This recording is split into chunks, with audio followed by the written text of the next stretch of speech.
안녕하세요. 저는 서울에 사는 30대 후반의 남자입니다. 제가 이렇게 여기에 사연을 올리게 된 이유는 제게 사랑이 뭔지 알려주신 분들 때문입니다. 저는 태어나는 순간부터 불행을 달고 태어난 사람 같다는 생각을 했었어요. 그렇게 생각할 수밖에 없었던 게 어릴 때부터 부모님에게 버림을 받았었거든요. 살면서 지금까지 단 한 번도 저희 친부모님을 실제로 뵌 적이 없어요. 그리고 저와 함께 있던 사람들이 나중엔 늘 제 곁을 떠났었거든요. 저는 기억도 못하는 아기 시절 때부터 보육원에서 원장님 손에 자랐어요. 그래도 다행인 점은 저희 원장님이 되게 착하고 인자하신 분이셨어요. 정말 한 사람 한 사람을 자기 친자식처럼 보살펴 주셨었죠. 저랑 유일하게 동갑이었던 아이가 있었는데 제가 4살 되던 해에 만나서 6살이 되던 해까지 늘 저와 둘이서 붙어 다니다가 다른 가족을 만나서 떠나버렸어요. 저는 어차피 다들 새로운 가족을 만나 떠날 거라는 생각에 보육원에 같이 지내던 다른 애들과 어울리지 않았고 운동장에서 혼자 애꿎은 모래만 괴롭히면서 놀았어요. 저희 보육원에 일주일에 2번 정도 봉사를 하러 오시던 한 아주머니 부부가 있었어요. 그리고 늘 그 부부를 따라오던 어린 여자아이가 한 명 있었죠. 그 아이는 항상 아주머니 뒤에 있어서 아주머니 다리 틈 사이로 고개만 빼꼼 내밀고 있었어요. 저는 평소처럼 혼자서 나뭇가지를 들고 모래를 파면서 놀고 있었습니다. 어쩌다 여자아이랑 눈이 마주치게 됐는데 그 아이가 저를 보더니 해사하게 웃더라고요. 정말 만화 속에 나올 법한 예쁘장한 아이가 웃어주는데 그 모습이 슬로우 모션처럼 보였어요. 저도 모르게 모래를 파고 있던 손을 멈추고 그 아이를 멍하게 보고 있었어요. 봉사가 끝났는지 아이는 아주머니 손을 잡고 보육원을 나가더라고요. 그게 우리의 첫 만남이었어요. 그 뒤로도 아주머니 부부와 함께 그 아이가 저희 보육원에 왔었어요. 올 때마다 늘 그렇듯 아주머니 뒤에 숨어 있더라고요. 그리고 저랑 눈이 마주치면 그때처럼 또 해사하게 웃어줬어요. 어찌나 눈이 큰지 멀리서도 똘망똘망한 눈이 잘 보이더라고요. 그렇게 저희 보육원에 5번 정도 더 왔을 때쯤 여자아이가 눈치를 보면서 슬금슬금 한 발자국씩 제 옆에 오더라고요. 그러더니 가만히 있어서 아무 말 없이 발만 땅에 비비고 있더라고요. 저는 그 아이를 힐끔 쳐다보고 다시 나뭇가지로 모래를 파기 시작했어요. 여기서 혼자 뭐해? 우리 엄마가 만든 빵 진짜 맛있는데 너는 왜 안 먹어? 혹시 빵 싫어해? 우리 엄마가 그러는데 편식하면 안 된대. 빵 안 싫어해. 그냥 입맛이 없어서. 혼자 먹으면 맛없거든. 넌 부모님이랑 같이 먹을 수 있으니까 내 마음 모르지? 아, 여기는 그런 곳이었지. 참. 내가 실수했다면 미안해. 근데 너는 왜 올 때마다 맨날 여기서 혼자 이렇게 있는 거야? 애들이랑 공놀이 안 해? 친구가 없어서. 그리고 나 뛰어다니는 거 싫어해. 옷도 더러워지고 땀도 흐르잖아. 너도 친구 없어? 나도 친구 없는데. 너 나랑 친구 할래? 우리 친구하자. 내가 맨날 놀러 올게. 너는 왜 친구가 없는데? 너 혹시 왕따야? 유치원에서 친구들이 너 괴롭혀? 아니, 나 여기가 좀 많이 아파서 유치원에 못 갔어. 그래서 친구 없어. 그러니까 너가 나랑 친구해줘야 돼. 내 이름은 진유정이야. 여자아이는 자신의 가슴 쪽을 손가락으로 가리키면서 말을 하더라고요. 알고 보니 여자아이는 태어날 때부터 심장이 조금 안 좋았었어요. 그래서 남들이 다 가는 유치원에도 못 가고 매번 이렇게 아주머니를 따라다닌 것이죠. 저는 그날 이후로 그 여자아이와 친구가 되었습니다. 아주머니도 올 때마다 딸과 놀아줘서 고맙다면서 저를 많이 챙겨주셨어요. 그 여자아이는 보육원에 오면 양손에 빵을 쥐고 바지주머니 양쪽엔 조그만 우유를 넣어서 해맑게 웃으면서 제게 달려와서 빵과 우유를 나눠주고 옆에서 같이 먹었어요. 그리곤 지금은 빵 맛이 어떠냐고, 맛있냐고 물어봐 주었죠. 아마도 혼자 먹으면 맛없다는 제 말을 계속 신경 쓰고 있었나 봐요. 제가 맛있다고 이제 안 물어봐도 된다고 해도 꼭 한 번씩 저렇게 물어봐 줬어요. 그렇게 1년이 흘러서 그 아이와 저는 초등학교에 들어갈 나이가 되었고, 아주머니가 학교에 부탁을 해서 저와 그 아이는 같은 반이 되었습니다. 선생님들은 그 뒤로 따로 부탁을 하지 않았는데도 매년 저와 그 아이를 같은 반으로 붙여주셨어요. 덕분에 저희 둘은 초등학생 내내 떨어져 있었던 적이 없었어요. 그리고 중학생이 되던 해에 그 여자아이가 어디론가 사라진 거예요. 동네 사람들 말을 들어보면 심장이 갑자기 안 좋아져서 급하게 수술을 하러 서울에 있는 대학병원에 갔다고 하더라고요.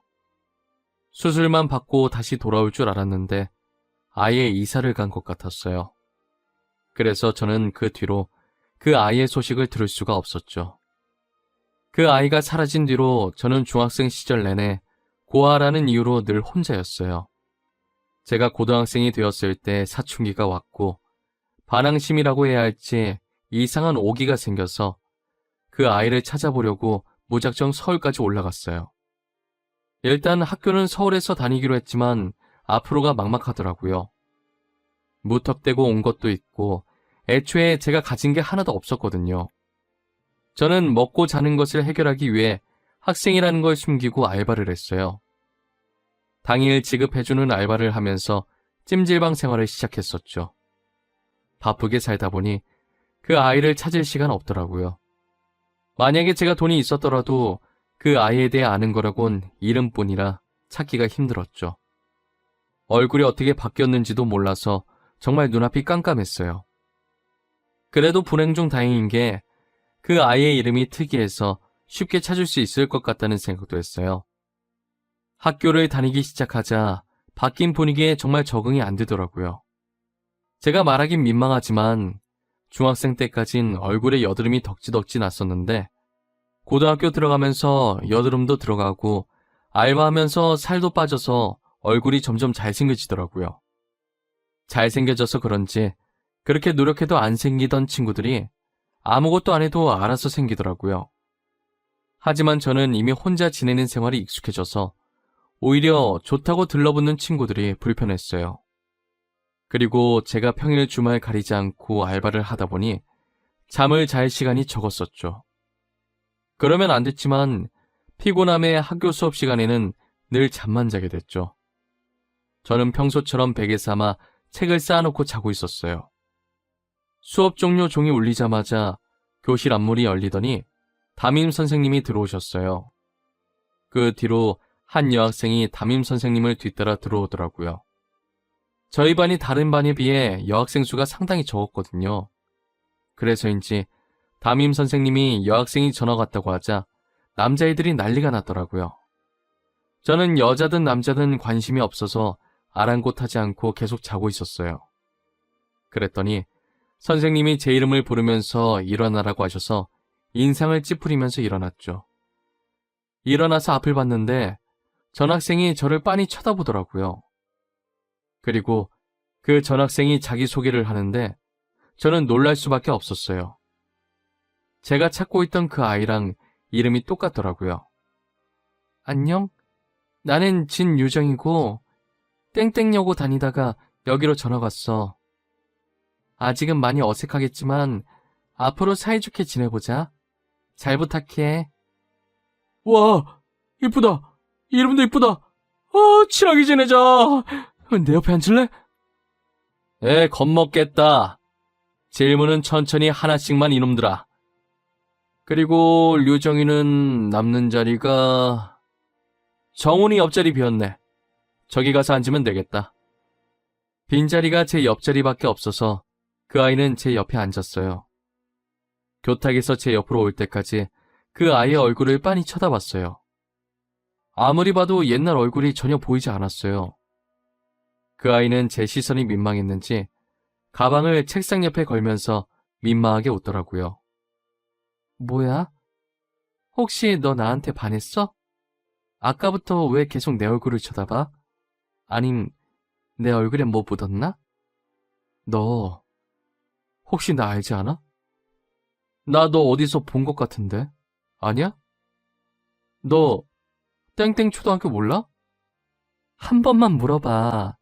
알아. 너 안다고. 너를 어떻게 잊어? 우리가 같이 보낸 세월이 얼만데. 나, 너 얼굴 보자마자 알아봤어. 너 맞지? 하, 내가 널 얼마나 찾아다녔는지 알아? 너 진짜 보고 싶었단 말이야. 지금도 너 찾으러 서울까지 왔어. 그동안 어디서 뭐 했어? 그땐 말없이 가서 미안해. 나도 갑자기 상태가 안 좋아져서 너한테 말하고 갈 정신이 아니었어. 우리 부모님도 맨날 너 얘기했어. 너한테 얘기하고 갈 걸 그랬다고.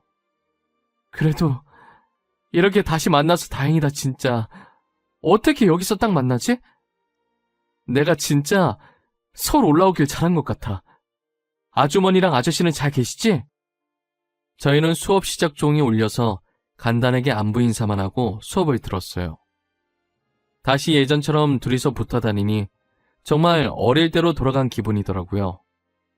그리고 제가 찜질방에서 지내는 걸 알고 선뜻 자기 집으로 오라고 하더라고요. 저는 신세 지는 게 싫어서 괜찮다고 그냥 놀러만 간다고 했어요. 정말 오랜만에 아주머니와 아저씨 볼 생각에 신나 있었죠. 아주머니와 아저씨는 저를 보더니 양팔 벌려 반겨주시더라고요. 제가 잠시 화장실을 간 사이에 그 아이가 아주머니와 아저씨께 제 사정을 얘기한 것 같더라고요. 아주머니는 방 남는 거 있다고 거기서 생활하라고 하시더라고요. 저는 한사코 괜찮다고 했지만 아저씨까지 합세해서 당장 오늘부터 여기서 지내라고 하는 바람에 결국 두 손 두 발 다 들고 같이 살게 되었어요. 저희는 늘 붙어 다녔고 아주머니와 아저씨는 장난으로 저를 사위라고 불렀어요. 그 아이도 부모님께서 저를 사위라고 부르는 것에 별말 안 하더라고요. 그래서 그냥 넉살 좋게 웃으면서 장모님, 장인어른 하면서 장난을 받아주곤 했어요. 아주머니와 아저씨는 저를 정말 친자식처럼 잘해주셨어요. 늘 제가 사위였으면 좋겠다고 다른 놈들한테는 딸을 못 맡기겠다고 하셨죠. 장난으로 사위라고 불렀었는데 저희는 몇 년 후 결혼을 하게 되면서 진짜 사이가 되었어요. 원래도 같이 살았기 때문에 따로 분가를 하지 않고 아내와 방만 합쳐서 같이 살았어요. 저는 앞으로 처가 식구들과 행복할 일만 남았다고 생각했습니다. 하지만 제가 진짜 불행을 달고 태어난 것인지 결혼하고 얼마 지나지 않아 장인 어른께서 교통사고로 세상을 떠나셨어요. 당시 비서는 살았었는데 차 뒤쪽에 손상이 심해서 장인 어른만 크게 다치셨더라고요. 결국 병원으로 이송 도중에 출혈이 너무 심해서 세상을 떠나시고 말았어요. 저와 아내는 제정신이 아니었고 그나마 정신을 붙잡고 계시던 건 장모님이셨어요.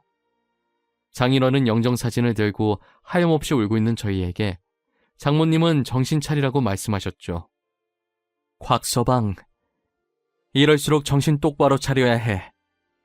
죽은 사람은 죽은 사람이고 산 사람이라도 잘 살아야 하지 않겠어?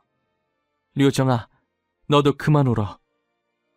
장모님, 죄송해요.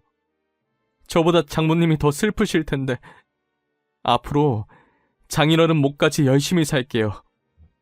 장모님이랑 우리 집사람 제가 평생 모시며 살게요. 우리 영감회사 앞으로 곽서방이 운영하게 될 거야. 그러니까 마음 단단히 먹고 있어. 너가 무너지면 회사도 무너진다. 알겠지? 장모님은 저희가 다시 마음을 다잡을 수 있도록 집에 가자마자 장인어른 사진을 다 치우셨더라고요. 장인어른이 살아계셨을 때 미리 작성했던 유언장에 따라 회사는 제가 운영하고 있어요.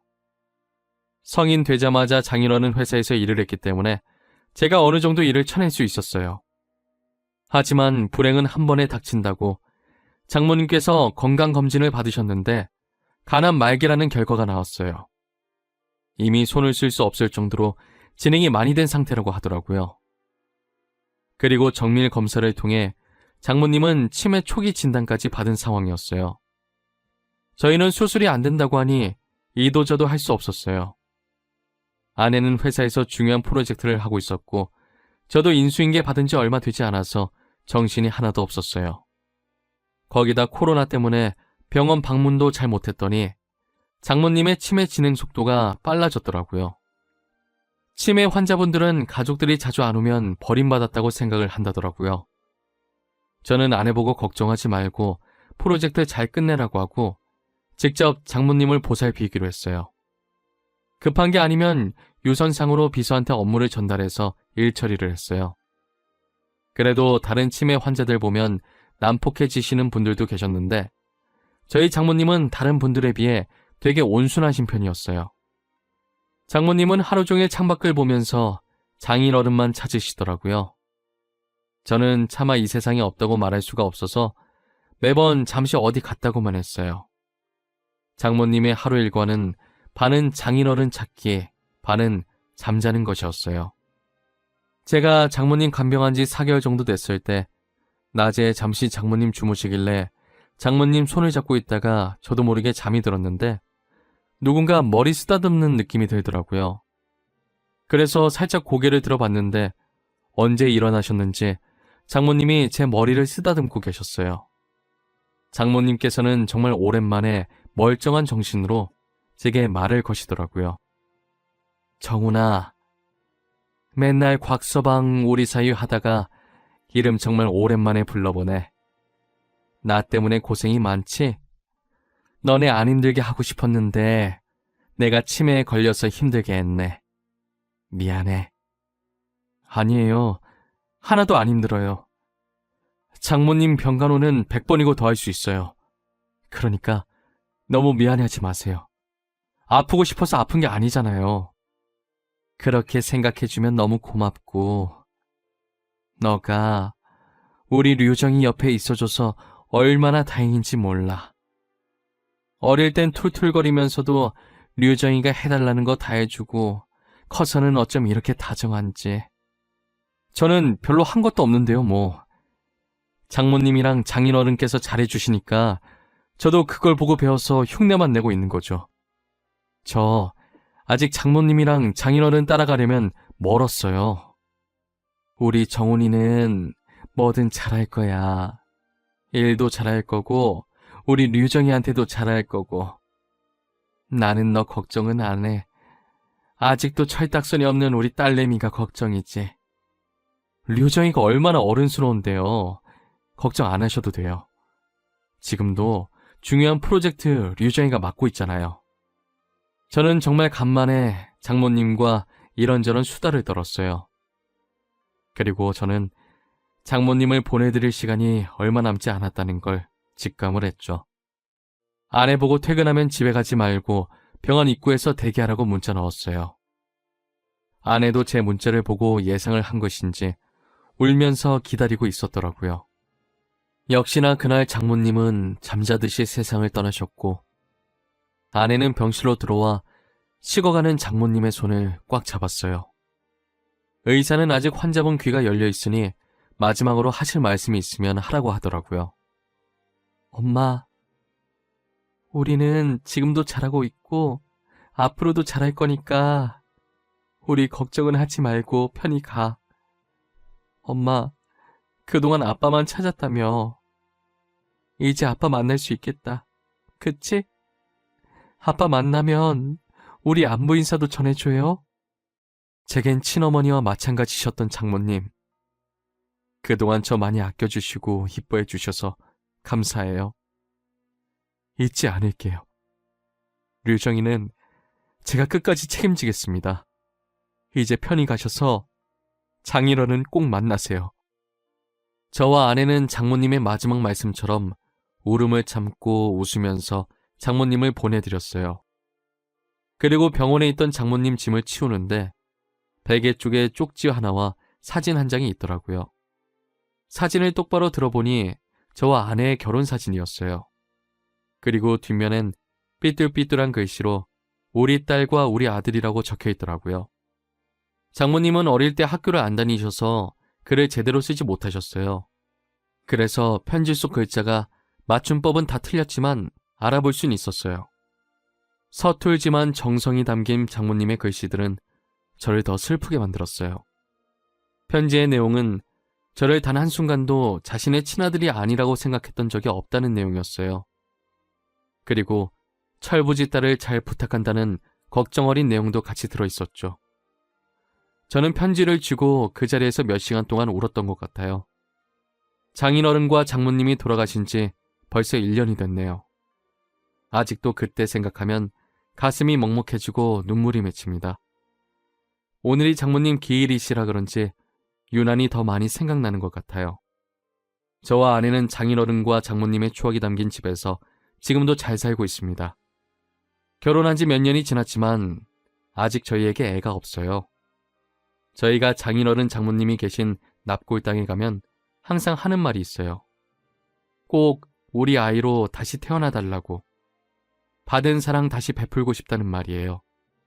오늘도 납골당에 찾아가서 그 말을 하고 왔어요. 언젠간 장인어른과 장모님이 저희에게 다시 찾아올 그날만을 기다리고 있어요. 간절히 바라다 보면 언젠간 다시 저에게 와주시겠죠? 지금까지 저희 이야기를 들어주셔서 감사합니다. 여러분들도 건강관리 잘하시고 아프지 마세요.